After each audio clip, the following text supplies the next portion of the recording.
جی، میرے بہت سے دوستوں نے میرے سے ریکویسٹ کی تھی کہ میں اپنے تجربات اور جو میرا 6 روزہ قیام تھا اسرائیل اور جو میں غزہ بارڈر کے اوپر گیا ہوں اس کے حوالے سے میں تفصیلات فراہم کروں،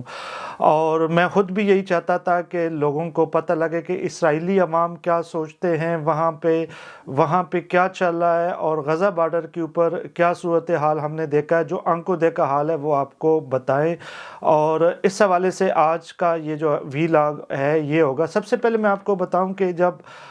ہم نے اسرائیل کے لیے ہماری 19 تاریخ کو فلائٹ تھی پیرس سے تل ابیب کے لیے،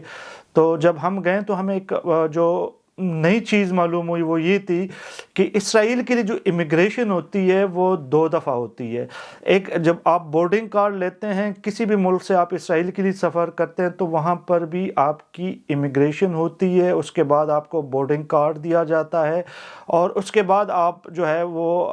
اسرائیل کے لیے آپ فلائٹ میں بیٹھ جاتے ہیں۔ تو ہمارے ساتھ بھی یہی ہوا جب ہم پیرس ایئرپورٹ پر پہنچے، تو یہ چونکہ ہمارے لیے نیا تجربہ تھا، لیکن وہاں پہ ہمیں کوئی اتنا انتظار نہیں کرنا پڑا، جو نارمل پروسیجر تھا وہ فالو کیا، اور اس کے بعد ہم جو ہے وہ جہاز میں بیٹھ کر اسرائیل تل ابیب پہنچے۔ اس کے بعد ہمارے دوستوں نے ہمیں بتایا تھا کہ یہاں پہ اسرائیل جو امیگریشن ہے وہاں پہ آپ کو صبر سے کام لینا پڑے گا، 5 سے 6 گھنٹے تک بھی آپ کو انتظار کرنا پڑ سکتا ہے، اور بہت سے ویلاگ میں بھی ہم نے یہ چیزیں دیکھی، لیکن سرپرائزلی وہاں پہ ہمیں 5-10 منٹ سے زیادہ کوئی انتظار نہیں کرنا پڑا، اور ہماری امیگریشن بھی بڑی ایزیلی کلیئر ہو گئی، کوئی سوالات جوابات ہمارے سے نہیں ہوئی، چونکہ اس کی ایک بنیادی وجہ یہ بھی ہو سکتی ہے کہ ہمارا ایک آفیشیل وزٹ تھا اور ہمارے پاس آفیشیل دستاویزات تھے، تو اس وجہ سے شاید پیرس میں بھی اور تل ابیب میں بھی ہمارے سے کوئی پوچھ گچھ یا سوالات نہیں کیے گئے تھے۔ جب ہم ایئرپورٹ سے باہر نکلنے لگے تو ہمیں جو بہت جو ایک چیز جو واضح محسوس ہوئی وہ یہ تھی کہ ایئرپورٹ کے اوپر بھی اور ایئرپورٹ کے باہر بھی جو مغوی ارکان تھے، وہ ارکان جس کو حماس نے اغوا کیا تھا، 240 افراد، ان کے تصاویر اور بینر ہر جگہ ہمیں نظر آئے، اور یہ ہمیں ایک اہم چیز نظر آئی۔ اور اس کے بعد جب ہم اسرائیل کے مختلف شہروں میں بھی گئے تو ہم نے دیکھا کہ جا بجا یہاں پہ جو مغوی افراد کے جو لواحقین ہیں انہوں نے اسرائیل بھر کے تمام شہروں میں جو ہے وہ پروٹیسٹ جو ہے وہ کر رہے ہیں، بینر لگا رہے ہیں مختلف چوکوں پہ، انہوں نے وہاں پہ ہم نے دیکھا کہ کیمپ لگائے گئے ہیں لواحقین کی طرف سے، اور ان کے ساتھ سول سوسائٹی کے جو ارکان ہیں وہ بھی ان کے ساتھ موجود تھے، اور کچھ پولیٹیشین بھی ان کو اس حوالے سے اس کے موقف کے تائید کر رہے تھے۔ ہمارے ان لواحقین سے بات چیت ہوئی تل ابیب میں بھی اور یروشلم میں بھی اور دیگر حصوں میں بھی، تو ان کا یہ کہنا تھا کہ جو کوئی بھی اسرائیلی شہری ہو اس کا جو تحفظ ہے اس کی ذمہ داری حکومت وقت پر ہوتی ہے، اور یہ حکومت کا کام ہے کہ مغوی افراد کو بحفاظت اپنے گھر تک واپس پہنچایا جائے۔ اور اس حوالے سے ہم نے دیکھا کہ حکومت کے اوپر بہت زیادہ بڑا پریشر دکھائی دے رہا تھا۔ اس کے بعد جب ہم یروشلم پریس کلب گئے تو وہاں پر بھی ہم نے دیکھا کہ وہاں پہ جو ان کی فیملیز ہیں وہ وہاں پہ پروٹیسٹ کر رہی تھی یروشلم کلب کے باہر، پریس کلب کے باہر۔ اس کے علاوہ ہم نے دیکھا کہ جو اسرائیلی پارلیمنٹ ہے وہاں پر بھی ہم نے دیکھا کہ جا بجا جو لواحقین کی طرف سے جو تصاویر ہے وہ اویزا کیے گئے تھے، اور جو اسرائیلی جو پارلیمنٹ ہے وہاں پہ جو وزٹر کے لیے کرسیاں رکھی جاتی ہے وہاں پر وزٹر کے بجائے ان افراد کی تصاویر اویزات تھی جو کہ مغوی تھے اور جو اسرائیل کے حراست میں تھے۔ تو یہ ہم نے دیکھا کہ اسرائیلی حکومت کے اوپر سب سے جو بڑا پریشر ہم دیکھ رہے تھے جو وہ یرغمالیوں کی رہائی کے حوالے سے اقدامات کا تھا، اور اب جو ہم نے دیکھا کہ جمعے کے روز سے جنگ بندی ہوئی تو اس میں 2 قسم کے پریشر تھے اسرائیلی حکومت کے اوپر۔ ایک بین الاقوامی سطح سے اور ایک اندرونی طور پر. اور جو ہم نے محسوس کیا، کیونکہ ہم اسرائیلی پارلیمنٹ میں بھی گئے تھے اور وہاں پہ ہم نے اسرائیلی پارلیمنٹیرین سے بھی بات کی تھی، تو وہ بین الاقوامی پریشر کو کم ہی قبول کرتے ہیں، لیکن جو ملک کے اندر کا جو پریشر ہے، جو عوام کی طرف سے پریشر تھا، اس کی وجہ سے ہمیں دباؤ کا شکار نظر آئے. اور یہ جو عارضی جنگ بندی ہوئی ہے، اس میں بھی جو ہے یہ یرغمالیوں کا جو کردار ہے وہ اہم تھا، کہ ان کی حکومت کے لیے اس وقت جو سب سے اہم چیز ہمیں نظر آ رہی تھی، جو ان کے ایجنڈے میں تھی، وہ یہ تھی کہ یرغمالیوں کو واپس لایا جائے. اس کے علاوہ بھی جب ہماری اسرائیلی پارلیمنٹیرین سے بات ہوئی اور ہم نے ان کو کہا کہ اس وقت دنیا بھر میں جو اسرائیل کے حوالے سے پروٹیسٹ ہو رہے ہیں، دنیا بھر کے جو ممالک ہیں وہ بھی آپ سے جنگ بندی کے حوالے سے بات کر رہے ہیں، تو اس حوالے سے آپ کیا سمجھتے ہیں کہ جنگ بندی کی کوئی امید کی جا سکتی ہے اور کہ نہیں؟ تو ان کا یہ کہنا تھا کہ اسرائیل اپنے سیکورٹی کے حوالے سے کسی بھی چیز کے اوپر کمپرومائز نہیں کرے گا. اسرائیل وہی کچھ کرے گا جو اس کے ملک اور نیشنل انٹرسٹ کے مفاد میں ہوگا، اور ہم نے کبھی بھی بین الاقوامی دباؤ کو جو ہے وہ قبول نہیں کیا. ہم وہی کچھ کریں گے جو ہمارے ملک اور جو سلامتی کے حوالے سے جو ہم تقاضے ہیں، ہم وہی پورے کریں گے. تو اس میں ہمیں واضح طور پر نظر آیا کہ جو اسرائیلی حکومت ہے وہ اس حوالے سے بہت کلیئر ہے کہ وہ کوئی بھی جو غیر ملکی پریشر ہے وہ قبول نہیں کریں گے. لیکن یہ جو جنگ بندی ہوئی، جیسے کہ میں نے پہلے بھی آپ کو بتایا، تو وہ اندرونی جو پریشر تھا سول سوسائٹی کا، جو یرغمالیوں کی فیملیز کا تھا، اس وجہ سے ان کو مجبوراً جنگ بندی کرنی پڑی. حماس کے حوالے سے ان کا بہت واضح اور سخت موقف تھا کہ ان کے حماس کے خاتمے کے بغیر ہم جنگ بندی بالکل نہیں کریں گے. اس کے علاوہ بھی جو ہے ہم آپ کو بتائیں کہ یروشلم شہر میں ہم رہے، وہاں پہ ہم نے قیام کیا، اور اس کی جو قیام کی جو وجہ تھی وہ بھی بہت اہم تھی. ایک تو یروشلم شہر دنیا کا قدیم ترین شہر ہے، دوسرا وہ مسلمانوں کے لیے، عیسائیوں کے لیے اور یہودیوں کے لیے انتہائی اہم اور مقدس گردانا جاتا ہے. وہاں پہ تینوں مذاہب کے مقدس مقامات ہیں، اور یہی وجہ ہے کہ ہم وہاں پہ رہے. اور ہمیں جو سرپرائزلی ہم نے دیکھا کہ جو بارڈر کے علاقے تھے، جہاں پہ جنگ سے وہ متاثرہ علاقے تھے، وہ اور وہ جو غزہ کے بارڈر کے قریب جو اسرائیلی بستیاں آباد تھی، وہاں کے تمام لوگوں کو یروشلم لایا گیا تھا. اور یروشلم چونکہ ٹورسٹک شہر ہے، یہاں پر دنیا بھر کے جو ممالک سے جو ہے سیاح یہاں پہ آتے ہیں، لیکن چونکہ اب جنگ کی وجہ سے یہاں پہ ٹورسٹ نہیں آ رہے تھے، تو ہوٹل خالی تھے. تو ان اسرائیلی شہریوں کو یہاں پہ مختلف ہوٹلوں میں، اسکولوں میں، کالجز میں اور سرکاری دفاتر میں جو ہے وہ رکھا گیا تھا. اور ابھی جب ہماری انتظامیہ سے بات ہوئی تھی تو ان کا کہنا تھا کہ جو ان کے جو شہر ہے، جتنے اگر کوئی شہر یا کوئی علاقہ یا کوئی دیہات کم تباہ ہوا ہے اور اس میں یہ ہے کہ ان کی واپسی بنتی ہے، تو وہ کچھ لوگ تو جا رہے، لیکن بہت سے لوگوں کے مکانات مکمل طور پر تباہ ہو چکے ہیں. اور جب تک اس حوالے سے حکومت کوئی اقدامات نہیں کرتے تو یہ لوگ یہیں پر رہیں گے.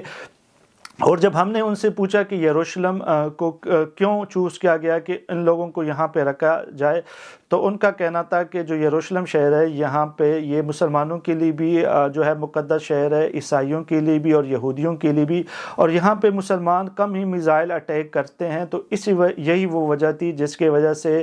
جو بارڈر ایریا کے لوگ تھے ان کو یہاں پر پناہ دی گئی تھی. اس کے علاوہ بھی یہاں پہ میں جب آیا تو میں نے جو اعداد و شمار اکٹھے کی وہ یہ تھا کہ یہاں پہ جو اسرائیل کی جو کل آبادی ہے وہ کوئی 1 کروڑ کے لگ بھگ ہے، جس میں 20 لاکھ مسلمان آباد ہے، 2 سے 3 لاکھ جو ہے وہ کرسچن بھی ہے. ہم مسلمانوں کے علاقوں میں بھی گئے، وہاں کے آبادیوں کے ساتھ بھی ہم جو ہے ملاقات کی، اور کرسچن کمیونٹی کے لوگوں کے ساتھ بھی ملاقاتیں کی. یہاں پہ جو اسرائیل کے اندر جو مسلمان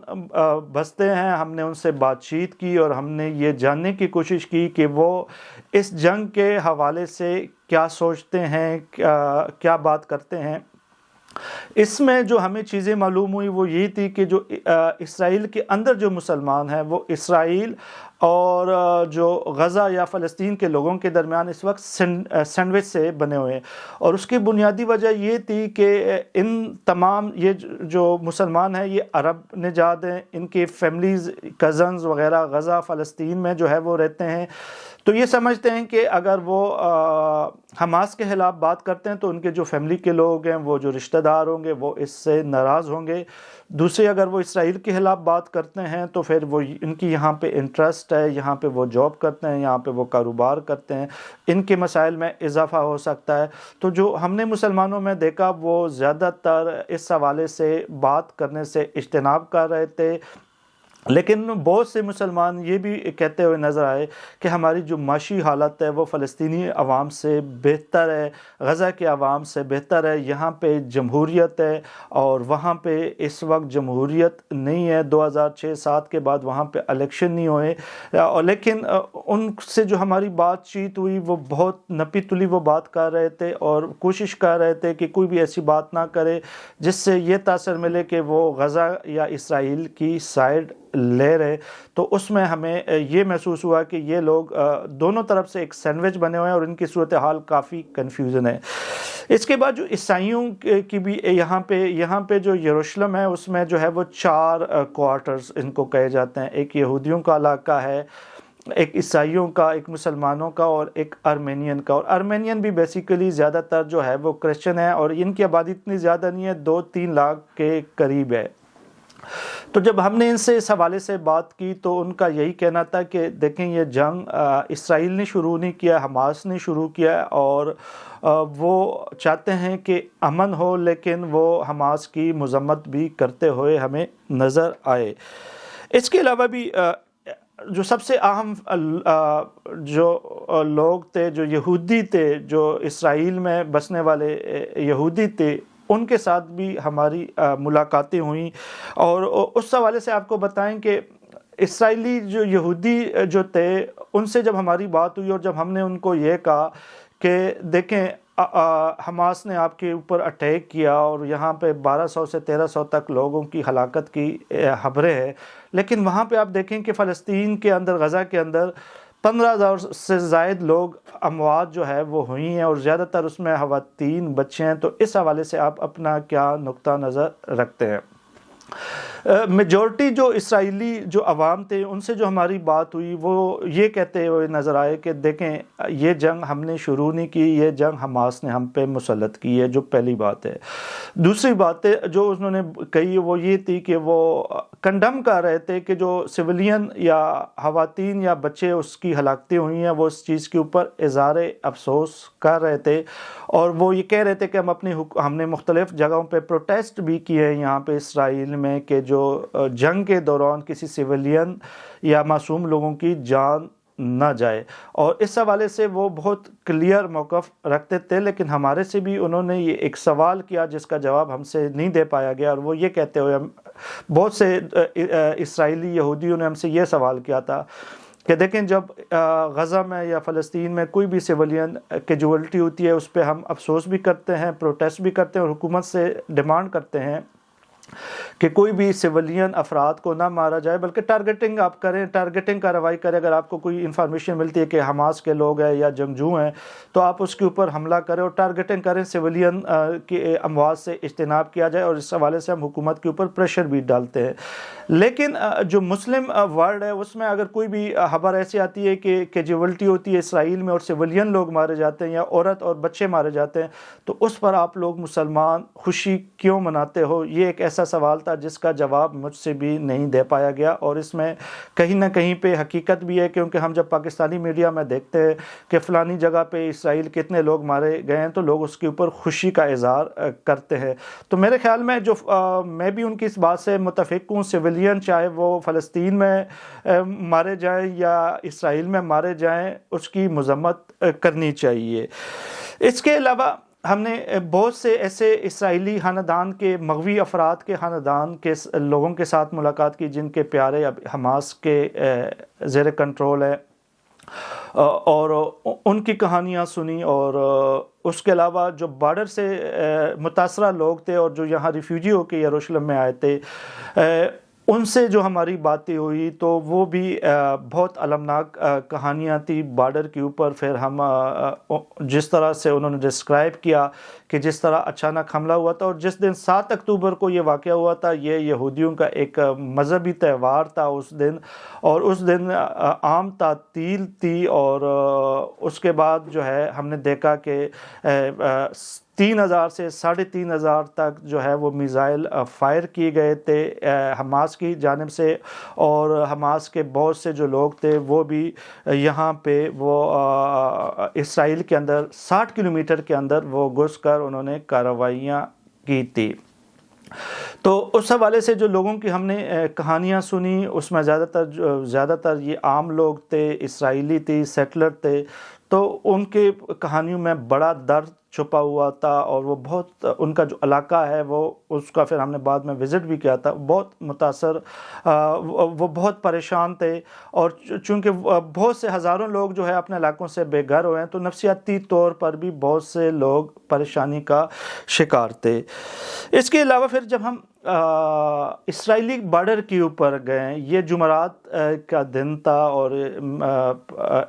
جو سیز فائر تھا اس سے ایک دن پہلے کا واقعہ ہے. تو ہم اسرائیلی بارڈر کے قریب گئے، ہمیں غزہ سامنے سے دکھائی دے رہا تھا. جمعرات کے دن ہم نے اپنے آنکھوں دیکھا ہے کہ وہاں پہ بہت زیادہ شیلنگ ہو رہی تھی، اسرائیل کی طرف سے بمبارمنٹ ہو رہی تھی، میزائل تک جو ہے وہ مارے جا رہے تھے. اور جہاں پہ ہم موجود تھے، ہم کوئی 100-200 میٹر کے فاصلے پہ تھے غزہ بارڈر سے، اور ہمیں وہاں پر بھی بارود کی جو سمیل ہے وہ بھی محسوس ہو رہی تھی. ہمیں ہیلمٹ دیے گئے تھے، لائف جیکٹ دی گئے تھے، اور تاکہ اگر کوئی وہاں پہ سے جوابی کارروائی ہو تو ہم اپنا جو یہاں پہ جو ہے وہ ہم اپنا دفاع کر سکیں. اور حفاظتی طور پر ہمیں ہیلمٹ اور جو لائف جیکٹ جو ہے وہ پریس کلب جو یروشلم ہے ان کی طرف سے دی گئی تھی. اس کے علاوہ جو ہم نے وہاں پہ انہوں نے ہمیں دورہ کرایا ان علاقوں کا، بارڈر کا علاقوں کا جہاں پہ حماس کے لوگ گھسے تھے اور جہاں پہ انہوں نے کارروائیاں کی تھی. تو ہم نے دیکھا کہ حماس کے لوگوں نے ٹارگیٹڈ جتنی بھی پولیس اسٹیشن تھے وہ تقریباً جلا دیے تھے. وہاں پہ جو سرکاری املاک تھے وہ جلا دیے تھے، اور جو نجی املاک تھے اس کو بھی بہت زیادہ نقصان پہنچا تھا، اور جا بجا ہمیں تباہی کے مناظر وہاں پہ نظر آئے. اس کے علاوہ بھی ہم وہاں پہ ہم نے دیکھا کہ بہت ویرانی تھی جو بارڈر ایریا تھا، کیونکہ وہ جو شہر تھے وہ خالی کروا لیے گئے تھے، اور وہاں سے لوگوں کو نقل مکانی کر کے یروشلم لایا گیا تھا. لیکن جو تباہی کے مناظر تھے وہ ہمارے سامنے تھے، وہ ہم نے اپنے آنکھوں سے دیکھا ہے کہ وہاں پہ کتنی تباہی ہوئی تھی. اس کے علاوہ بھی وہاں پہ ہمارے بہت سے جو ہے این جی اوز کے جو لوگ تھے جو مختلف ممالک سے آئے ہوئے تھے، ان سے بھی ملاقات ہوئی، اور بہت سے ایسے لوگوں سے ملاقات ہوئی جو کہ غزہ کے اندر سے جو ہے ہو کے آئے تھے حال ہی میں، اور وہ یہی بتا رہے تھے کہ غزہ کے اندر اس وقت بہت زیادہ تباہی ہوئی ہے. غزہ کے اندر اس وقت 50% جو مکانات ہیں وہ مکمل طور پر تباہ ہو چکے ہیں. وہاں پہ جتنے تقریباً ہسپتال تھے وہ ہسپتال جو ہے وہ اس ٹائم فنکشن نہیں ہے. وہاں پہ ادویات کی قلت ہے، پانی کی قلت ہے، غذا کی قلت ہے، اور جو سرطانے ہیں وہاں پہ میتیں رکھنے کی جگہ نہیں ہے. تو جو غزہ کے حوالے سے جو معلومات آ رہی تھی وہ انتہائی دلہراش اور تکلیف دہ تھی. جتنی بھی ہمارے وہاں پہ دوستوں سے بات ہوئی، غزہ کے اندر ہمارے کچھ صحافی دوست تھے، ان سے جو ہم نے رابطہ کیا تو وہاں پہ بہت سے جو صحافی ہے وہ بھی جان سے مارے گئے ہیں، اور بہت سے جو ہے وہاں پہ ہم نے دیکھا کہ جو وہاں پہ جو 15,000 سے زائد جو لوگ ہلاک ہوئے ہیں اس میں زیادہ تر جو ہے 5,000 سے زائد وہ بچے بتا رہے ہیں. اس میں خواتین بھی بہت زیادہ جو ہے وہ افیکٹ ہوئی ہیں، اور یہاں پہ اب وہاں پہ میڈیکل جو لوگوں کو ادویات وغیرہ کے حوالے سے، جو طبی امداد کے حوالے سے لوگوں کو بہت مشکلات آ رہی ہے. اور بین الاقوامی برادری کی یہی کوشش ہے کہ اب جو یہ سیز فائر ہوا ہے تو اس میں تھوڑا سا ریلیف دیا جائے، اور تاکہ لوگوں کو خوراک، ادویات اور پانی فراہم کیا جائے. اس کے چونکہ میں ایک صحافی ہوں اور بحیثیت صحافی میں نے یہاں غزہ بارڈر کے اوپر بھی 2 دن اور 4-5 دن میں نے اسرائیل کے مختلف شہروں میں گزارے ہیں. تو میرے سے بہت سے دوست یہ سوال کرتے ہیں کہ آیا اسرائیل میں اظہار رائے کی آزادی کے حوالے سے کوئی مجھے مشکلات پیش آئی یا نہیں؟ تو میں اپنے دوستوں کو بالکل واضح طور پہ بتاؤں کہ دیکھیں، میں وہاں پہ 6 دن رپورٹنگ کرتا رہا. وہاں پہ جو بھی ہم نے آنکھوں دیکھا حال بیان کیا، وہ ہم نے پاکستانی ناظرین اور اپنے جو میڈیا کے لیے ہم نے بات کی، کھل کے بات کی. جو مظالم وہاں پہ غزہ میں ڈائے جا رہے ہیں اس کے اوپر ہم نے کھل کے بات کی، اور ہمیں کہیں سے بھی کوئی پریشر یا روک ٹوک نہیں دیا گیا. اس کے علاوہ جو اسرائیلی میڈیا کو بھی ہم نے دیکھا تو وہ بھی حکومت کے اوپر تنقید کر رہی تھی سویلین اموات کے حوالے سے غزہ میں. تو ہم نے وہاں پہ اظہار رائے آزادی کے حوالے سے بہت اسرائیل کو جو ہے اس میں ہم نے دیکھا کہ وہاں پہ کہیں پر بھی ہمیں یہ چیزیں نظر نہیں آئیں کہ وہاں پہ کسی صحافی کو کام سے روکا جا رہا ہو، یا اگر آپ حکومت کے اقدامات کے اوپر تنقید کرتے ہو یا جنگ کے حوالے سے ان کے سویلین افراد جو مارے جاتے ہیں اس کے اوپر آپ تنقید کرتے ہو